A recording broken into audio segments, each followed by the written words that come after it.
Welcome to Think Green. I'm Susan Stark. It's that time of year when students of all ages head back to the classrooms. So we got in touch with Sandy Spring Friends School in Sandy Spring, Maryland, because of their emphasis on environmental stewardship. Come on, let's check it out.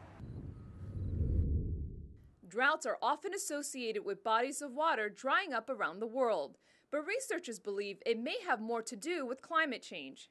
They also believe this dynamic and ever-changing community of plants and animals could actually be trying to warn us of a more serious situation to come.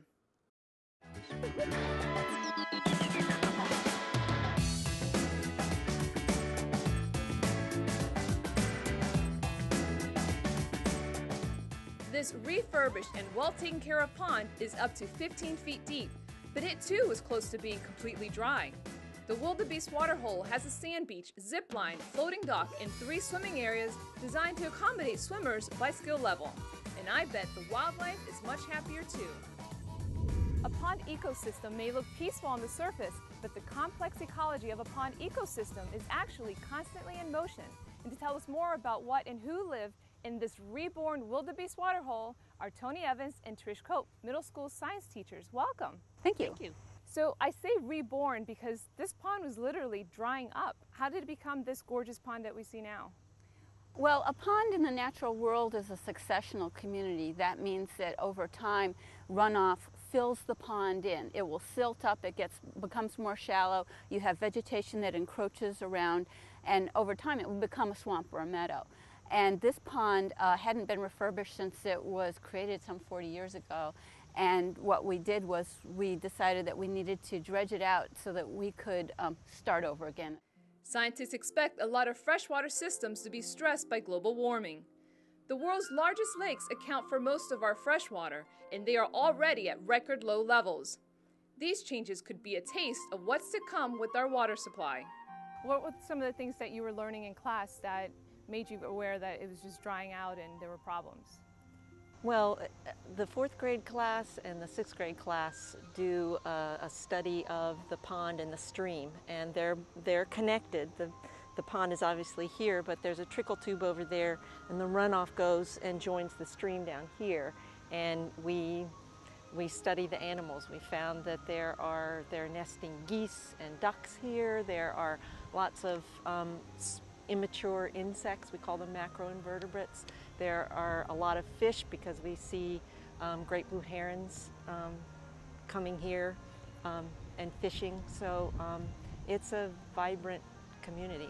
Pond habitats are home to a diverse number of fish, insects, and amphibians. They are all highly sensitive to pollution. The rapidly shrinking pond habitats have resulted in many animals becoming endangered and at risk of extinction. What do the kids say when they see, that they're not just learning in class, but they're actually seeing a visual, lesson? Oh, there's nothing to compare it. The excitement on their faces, and just they don't care about getting their feet muddy and getting their hands wet. It's something that they remember for a long time. So what's going to be the first lesson you guys actually talk to the students about when you bring them out here? Well, actually, for the 2nd grade, I'm teaching the middle school, but the lower school, the 2nd grade, does a really cool project where they come out and they put on socks and they go for a sock walk around the pond, and then they come back to the classroom and they pull the seeds that they've garnered on their socks and they plant them and they see what grows in the soil. Oh, wow. So that teaches them what the ecosystem is like on the fringes of the pond. And our curriculum spirals throughout the school. So it starts in the lower school and then it goes to the middle school, and then 9th grade and in environmental science they use the pond as well. So the first lesson they will get from the pond won't necessarily be from us.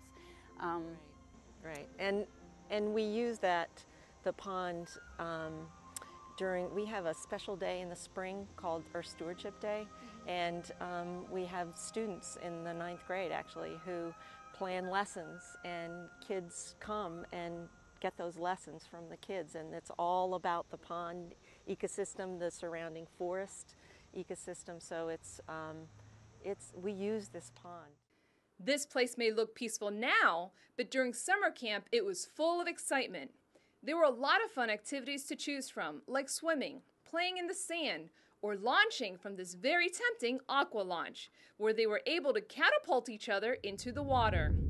For more information about this school, log on to ssfs.org.